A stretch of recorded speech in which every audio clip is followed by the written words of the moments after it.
BBL 851, turn right, heading 180. Order 14 Papa, turn right 245, report localizer established 27. Why did Delta retire the Boeing 777 as the title suggests? The airline now currently has no more remaining 777s within its operations and is instead moving forward with the Airbus A350 as its flagship for long-haul operations as part of a streamlining and fleet overhaul process. But what really actually led them to do such a thing? That's the focus for today's video, so like always, sit back, buckle in and stay tuned.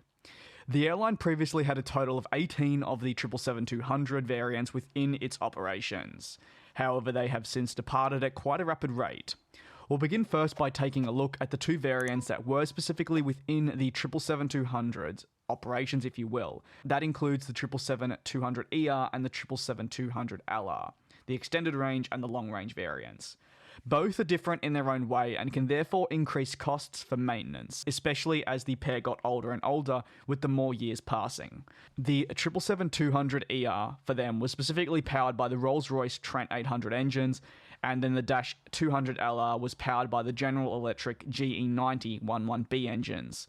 Having two types that are this old and of course having two completely different engine manufacturers powering the aircraft can be damaging to the airline's books when it comes to financing and of course paying for these engines to be maintained. It's easier to say consolidate and pack up the two types that are now aging and move towards the one singular type of series that you're expecting on anyway, and that is the A350 for Delta with Airbus.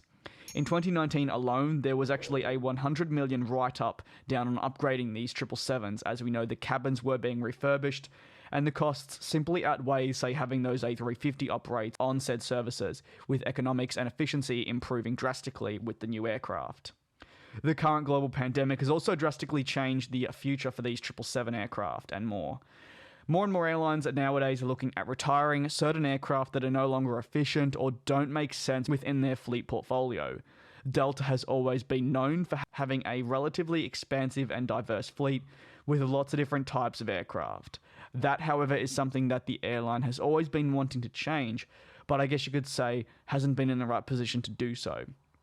Naturally, with fewer flights and less demand to travel internationally, if there was ever a time for airlines to be looking at making wholesale changes, it's now, and Delta have acted on that following major losses being posted and of course a weakened demand to travel internationally, especially on the routes that the Boeing 777 aircraft would usually be seen on. Interestingly enough though, the A330neo actually comes into the equation as well when discussing the immediate departure of the Boeing 777 aircraft. The Airbus A330neo was, well, never meant to replace the 777 in any way, shape or form, not with Delta and not with anyone. But for a carrier like that of Delta, the A330neo can actually, in terms of range, cover that for some of the aircraft within the 777's variant outlook. And the A350 obviously can cover different variants as well. So Airbus or not, they actually have two aircraft there that can do the job of the 777s in some sense. They're naturally also younger, cheaper to operate and more efficient, which for the airline is a win-win and exactly what they want moving forward. The airline is expecting more A330neos in the future, and of course the A350 will grow within its fleet operations. But I'd like to ask you now, what are your thoughts on Delta's retirement of the 777? Let me know down below, and like always, thank you so much for your continued support. If you enjoy these videos, please let me know, and until the next one, stay safe and take care.